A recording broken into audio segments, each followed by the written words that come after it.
Hello student. तो आज हम इस वीडियो में क्वाड्रेटिक इक्वेशन जो कि वेस्ट बंगाल बोर्ड का माध्यमिक सिलेबस का सबसे पहला चैप्टर है उसको स्टार्ट करने जा रहे हैं। तो वीडियो को स्टार्ट करने से पहले आप कॉपी और पेन निकाल कर नोट्स बनाएं ताकि आप बाद में सारी चीज़ों को रिवाइज़ कर सकें। तो चलिए स्टार्ट करते हैं अपने पहले चैप्टर यानी क्वाड्रेटिक इक्वेशन को।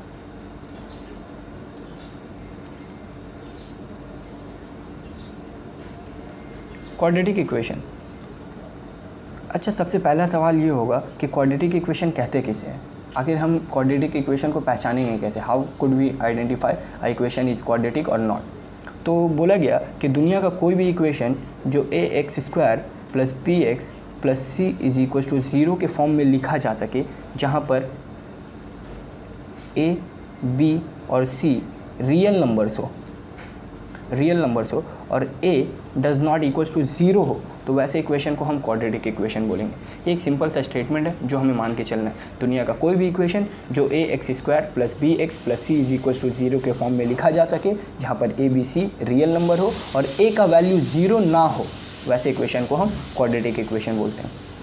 एक एग्जाम्पल लेते हैं कि एक रेक्टेंगल है,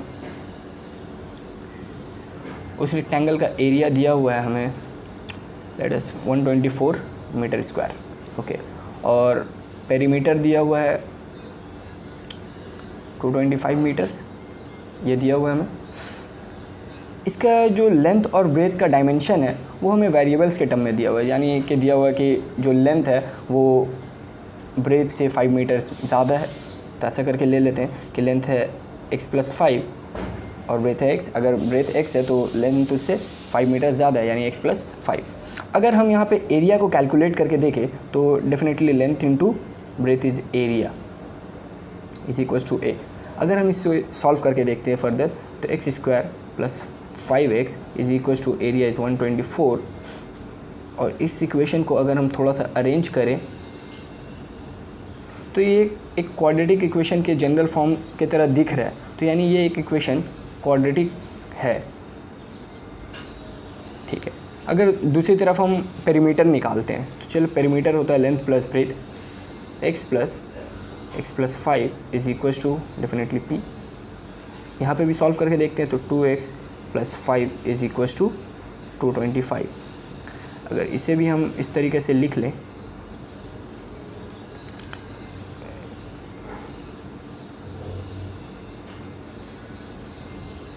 तो ये किसी भी तरीके से क्वाड्रेटिक जनरल फॉर्म की तरह तो एकदम नहीं दिख रहा है। जनरल फॉर्म की तरह तो ये क्वाड्रेटिक भी नहीं है। इस इक्वेशन को हम लीनियर इक्वेशन बोलते हैं, जो कि आप क्लास 8 या 9 में करते आ रहे थे।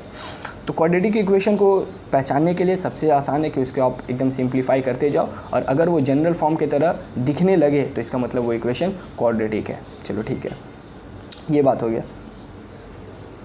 तो मैंने यहाँ पे कुछ इक्वेशंस लिख लिया है और यहाँ पे क्वेश्चन पूछा गया whether the following equations are quadratic और नॉट। तो सिंपल सा बात है कि अगर इस इक्वेशन को हम सिंप्लीफाई करके देखें और अगर इस इक्वेशन को हम जनरल फॉर्म में अरेंज कर पाएँ, ax² + bx + c = 0 के फॉर्म में लिख पाएँ, इसका मतलब ये इक्वेशन क्वाड्रेटिक है। और अगर इस फॉर्म में ना लिखा जा सके तो इसका मतलब ये इक्वेशन क्वाड्रेटिक नहीं है। तो लेट्स सी, स्टार्ट करते हैं।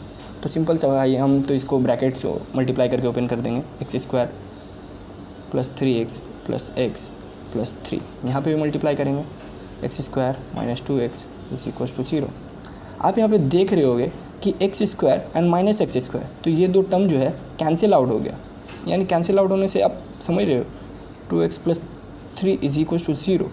तो ये इक्वेशन ax² + bx + c = 0 के फॉर्म में तो लिखा हुआ नहीं है, और अगर लिखा हुआ भी है तो यहाँ पे a = 0 है, तो जिसका मतलब ये इक्वेशन क्वाड्रेटिक नहीं हो सकता, ठीक है।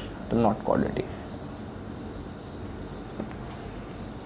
दूसरा इक्वेशन जो कि x² - 3x = 5 2 - x है, उसको सॉल्व करके देखते हैं। तो सिंपल यहाँ पे भी मल्टीप्लाई करना होगा, 10 - 5x। अब क्वाड्रेटिक इक्वेशन के जनरल फॉर्म को देखो तो RHS में वहाँ पे 0 होता है, तो इसका मतलब ये सारी चीज़ को हमें इस साइड लेके आना होगा। तो x² - 3x, और जैसा कि आप जानते हो कि कोई भी चीज़ जब इक्वेशन के इस साइड आता है तो अपना साइन को चेंज करता है, तो -10 एंड + 5x = 0। अब यहाँ पे थोड़ा सा सिंप्लीफाई और कर लेते हैं, x² and like term add को कर लेते हैं, -10 = 0। तो ये इक्वेशन थोड़ा थोड़ा ax² plus b x plus c is equal to 0 की तरह लग रहा है, थोड़ा थोड़ा नहीं, पूरा इक्वेशन क्वाड्रेटिक ही लग रहा है। आप यहाँ पे देख सकते हो कि x square and x and c की जगह पे -10 है, तो यहाँ पे ये इक्वेशन क्वाड्रेटिक है, that is yes it is quadratic. जल्दी से इस इक्वेशन को ट्राई करो, ये तीसरा इक्वेशन है। अभी हम दो जिस तरीके से किए, हम इक्वेशन को थोड़ा सा सिंप्लीफाई किए और उसके बाद फिर उसको general form a x square plus b x plus c is equal to 0 से कंपेयर किए, उस तरीके से हुआ तो क्वाड्रेटिक है। तो जल्दी से इस क्वेश्चन को ट्राई करो जल्दी से। तो चलो हम बताते हैं। तो यहाँ पे हम जो कि सारा स्टूडेंट यही काम किया होगा कि इसको एलसीएम लेके स्टार्ट किया होगा, तो डेफिनेटली हम भी वही काम कर रहे। एक्स स्क्वायर माइनस एक्स, और यहाँ पे एक्स कैंसिल हो गया तो फिर 1 इज इक्वल टू 6। अब इसके बाद क्रॉस मल्टीप्लाई करेंगे तो x square minus x plus 1 is equal to 6x। और जैसे कि क्वाड्रेटिक इक्वेशन के RHS में तो कुछ होता नहीं, तो इसको इस साइड लेके आते हैं और डेफिनेटली इस साइड आएगा तो ये अपना साइन चेंज करेगा, -6x minus x plus 1 is equal to 0। थोड़ा सा और simplification, x square minus 7x plus 1 is equal to 0। तो यार ये क्वाड्रेटिक इक्वेशन तो लग रहा है, डेफिनेटली लग रहा है, ठीक है, क्योंकि ये इस तरीके से लिखा हुआ भी है, x square plus b x plus c is equal to 0। तो यस इट इज़ क्वाड्रेटिक। और देखते हैं कितना आप सभी में से जिसका आंसर अगर यस आया तो फिर प्लीज़ हमको कमेंट करके बताओ। अच्छा, इसको एक और सिंपल तरीके से भी किया जा सकता है जो कि नहीं लगा है। अगर MCQ वगैरह में इस टाइप का क्वेश्चन आता है और आप इतना लंबा प्रोसेस से जाते हो तो आप 90 मार्क्स का पेपर तो यार डेफिनेटली सॉल्व 3 घंटे में तो पॉसिबल नहीं है फिर सॉल्व होना। तो इसको थोड़ा सा आप लोग ट्रिक मतलब यूज़ करना है ये सब कि x minus 1 plus 1/x is equal to 6। अगर कोई भी फ्रैक्शनल वैल्यू है तो हम एलसीएम वगैरह तो लेते ही हैं, ठीक है, एलसीएम लेके तो सब स्टार्ट करते हैं, लेकिन आप ना मल्टीप्लाई भी कर सकते हो बोथ साइड सेम नंबर से, ताकि वो डिनोमिनेटर में कट जाए। लेकिन शर्त है कि वो 0 ना हो, क्योंकि यहाँ पे अगर 0 हुआ तो हम बोथ साइड अगर 0 से मल्टीप्लाई कर दे तो 0 इज इक्वल टू 0। तो ऐसे तो हम दुनिया का हर इक्वेशन को 0 इक्वल टू 0 प्रूव कर देंगे। तो अगर 0 है तो हम 0 से मल्टीप्लाई नहीं कर सकते, सीधा सा बात है। तो यहाँ पे हमको बोल दिया कि x is not equals to 0, ठीक है, ये चीज़ इसीलिए बोला जाता है कि x is not equals to 0, ताकि बच्चा मल्टीप्लाई कर सके, लेकिन सोचता ये है क्या, मल्टीप्लाई करते ही नहीं। तो अगर हम ऐसा करें कि पूरे इक्वेशन को बोथ साइड 0 से मल्टीप्लाई कर दें तो यहाँ पे हो जाएगा एक्स स्क्वायर, और फिर जब इससे x मल्टीप्लाई होगा तो माइनस एक्स, और जब 1/x से x मल्टीप्लाई होगा तो ये +1 हो जाएगा, और यहाँ पे 6x। तो ये एक सिंपल सा तरीका था जिससे आप एक स्टेप बचा सकते हो या फिर 2 स्टेप बचा सकते हो। एक्स स्क्वायर अब ये जब यहाँ पे आएगा तो -7x plus 1 is equal to 0। तो एक थोड़ा सा सिंपल तरीका था जो कि आप ट्राई कर सकते हो एग्जाम्स वगैरह में। तो ठीक है, अब हम लोग ये पहचान सकते हैं कि कौन सा इक्वेशन क्वाड्रेटिक है और कौन सा इक्वेशन क्वाड्रेटिक नहीं है। चलो इतना बात तो समझ में आ गया। अब यहाँ पे एक और क्वेश्चन दिया है, express the equation x³ - 4x² - x + 1 is equal to x + 2 का whole cube in the form of quadratic equation. यानी हमें इस इक्वेशन को क्वाड्रेटिक इक्वेशन के फॉर्म में लाना है और उसके बाद फिर बताना है coefficients of x² x and x⁴। अच्छा, बहुत सारे को तो कोएफिशिएंट्स का भी मीनिंग यार नहीं पता होगा। तो कोएफिशिएंट सिंपल सा बात है, कोई भी इक्वेशन, चलो x² + bx + c is equal to 0 ये इक्वेशन है। तो यहाँ पे जो x² के सामने में जो भी नंबर न्यूमेरिकल वैल्यू लिखा हुआ होता है वो x² का कोएफिशिएंट होता है। यानी x² को अगर हम ऐसे इस तरीके से ऐसे हाइड कर दे x² को, तो यहाँ पे जो हमको दिख रहा है that is the coefficient of x²। तो सिंपल सा बात है, यानी a b c का वैल्यू हमसे पूछ रहा है, ठीक है। तो हम लेते हैं अपने क्वेश्चन को, x³ - 4x² - x + 1 is equal to x + 2 is equal to 3। यार इस साइड पे तो कुछ नहीं हो रहा है, इस साइड पे तो सारे डिफरेंट टर्म्स है, तो इस साइड पे तो कुछ नहीं होगा, तो इस साइड वाले चीज़ को वैसे रहने देंगे अभी। और यहाँ पे x + 2 का होल क्यूब है, तो यहाँ फिर डेफिनेटली हमको x + 2 का होल क्यूब का फार्मूला लगाना होगा, a + b का होल क्यूब। तो इसका फार्मूला अगर याद है तो कर लो, x³ हम इस तरीके से लिख रहे हैं, हम नहीं चाहते हैं कि ऐसा करके लिखें, लेकिन बहुत कोई को तो फार्मूला भी याद नहीं होगा, तो इस वजह से अभी हम ऐसे करके लिख रहे हैं। फार्मूलाज का लिंक हम डिस्क्रिप्शन में दे देंगे, वहाँ पे जाके तुम लोग ये सारा फार्मूलाज वगैरह देख लेना।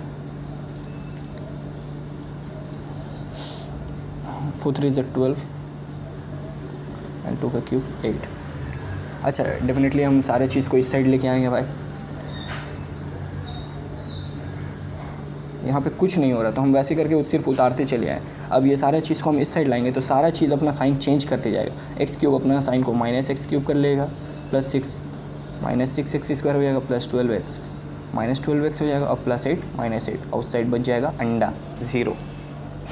ठीक है, तो अब यहाँ पे देख रहे हैं कि कैंसिल क्या क्या हो रहा है, तो x³ और x³ यार ये पॉजिटिव ये नेगेटिव, तो ये तो कैंसिल हो रहा है, तो हम तो काटेंगे, खुशी का बात है हम काटेंगे। ठीक है, अब यहाँ पे देखते हैं -4x² माइनस 6x², ये दोनों लाइक टर्म है, x² डेफिनेटली ऐड हो रहा है, माइनस माइनस प्लस, तो हम 10x² एंड साइन बैठता है बड़ा वाला का यानी -6 का, -x and -12 again minus minus plus, 12 और 1 13x और साइन अगेन बैठेगा बड़ा वाला का, और -8 का +1 तो प्लस माइनस माइनस 8 से 1 गया 7, और यहाँ पे भी साइन बैठेगा बड़ा वाला का इक्वल्स टू 0।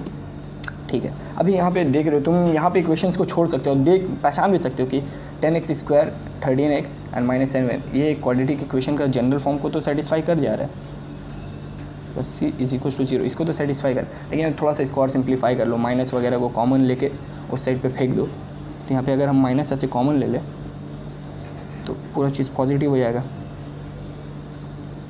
और 0 से तुम जानते हो किसी भी चीज़ को डिवाइड करो, किसी भी चीज़ को मल्टीप्लाई करो, उसका आंसर वही अंडा ही होने का बात है, तो उधर हो गया अंडा। ठीक है, तो ये इक्वेशन हम तैयार कर दिए, जो हमसे बोला कि इसको एक्सप्रेस करो, तो हम एक्सप्रेस करने में कामयाब हो गए, 10x² plus 13x plus c is equal to 0। अब वो हमसे a, b और c का वैल्यू पूछ रहे हैं, तो डेफिनेटली हम इससे कंपेयर कर लेंगे, अपने इस इक्वेशन से कंपेयर कर लो, तो यहाँ पे x² के सामने a का वैल्यू क्या दिया हुआ है 10, तो ये हो गया, b का वैल्यू क्या दिया हुआ देख लो यहाँ पे 13।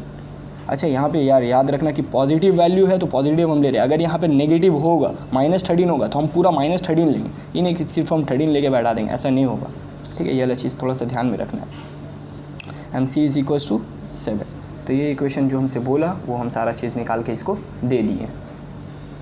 तो यहाँ पे इस पहले वीडियो को हम लोग एंड करते हैं, और यहाँ पे मैंने कुछ होमवर्क क्वेश्चंस दिए हैं, जैसे वही सेम क्वेश्चन जो मैंने अभी कराया, whether the equation are quadratic और नॉट, ये 2 इक्वेशंस है, इसको आपको चेक करना है कि ये क्वाड्रेटिक है या नहीं है। और एक और क्वेश्चन है कि इस equation x -2 x -3 is equal to x³ -6 को क्वाड्रेटिक इक्वेशन के फॉर्म में लाना है, उसको दिखाना है, और x² x और x⁻0 के कोएफिशिएंट्स यानी a b c का वैल्यूज़ को आपको लिखना है।